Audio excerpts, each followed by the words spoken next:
வணக்கம், welcome to சுவையின் ரகசியம். இன்றைக்கி நம்ம ஒரு ஹெல்த்தியான முருங்கைக்கீரை பொடி பார்க்கலாம். இது 30 ரூபாய்க்கு நான் வாங்கியிருக்கேன்.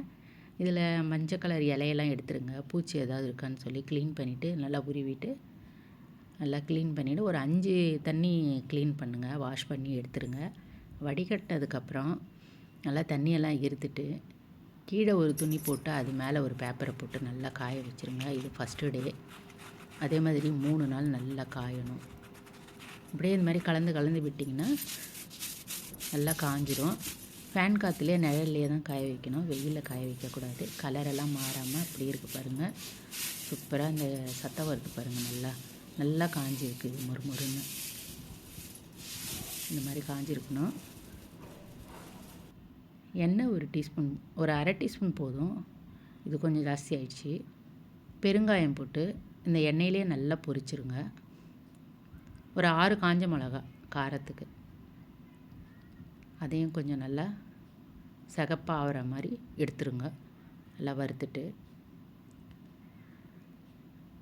பொன்னிறமாக ஆனதுக்கப்புறம் கடலைப்பருப்பு, ஒரு அரை கப்பு கடலைப்பருப்பு, அதுவும் நல்லா வறுத்துட்டு தனியாக எடுத்துருங்க. உளுத்தம்பருப்பு அரை கப்பு, அதே நல்லா பொடி நல்லா செவந்த உடனே 1 டேபிள் ஸ்பூன் ஜீரகம், 1 டேபிள் ஸ்பூன் மிளகு, அதையும் எல்லாம் நல்லா வறுத்து தனியாக எடுத்துருங்க. அந்த கடாயிலேயே நம்ம காய வச்சுருந்த முருங்கைக்கீரையை போட்டுட்டு தீ கம்மியாக வச்சு ஒரு 5 நிமிஷம் நல்லா வறுத்துருங்க. ரொம்ப ஹையில் வைக்காதீங்க. நல்லா இந்த மாதிரி முறுமுறுன்னு வருந்துடணும். பாருங்கள், இப்படிலாம் சத்தம் நல்லா சூப்பராக வருது.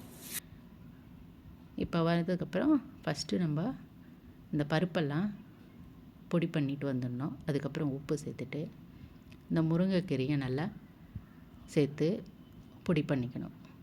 இந்த பாருங்கள், இந்த மாதிரி நல்லா பொடி ஆகிடும். நல்லா ஆற வச்சுட்டு நீங்கள் ஒரு டப்பாவில் போட்டு வச்சுட்டிங்கன்னா எப்போ வேணுனாலும் நம்ம யூஸ் பண்ணிக்கலாம். ஒரு 2-3 மாதம் வரைக்கும் கிட்டு போகாதானா, இது காலி ஆகிடும் சீக்கிரமே. நீங்கள் சூடாக சாதம் வடிச்சிட்டு இது ஒரு டீஸ்பூன் போட்டு நெய் இல்லைன்னா நல்லெண்ணெய், உங்களுக்கு எது பிடிக்குதோ அதை போட்டு நல்லா சாப்பிட்டிங்கன்னா ஆரோக்கியமாக இருக்கும் உடம்பு. பிடிச்சிருந்தா லைக் பண்ணுங்கள், ஷேர் பண்ணுங்கள்.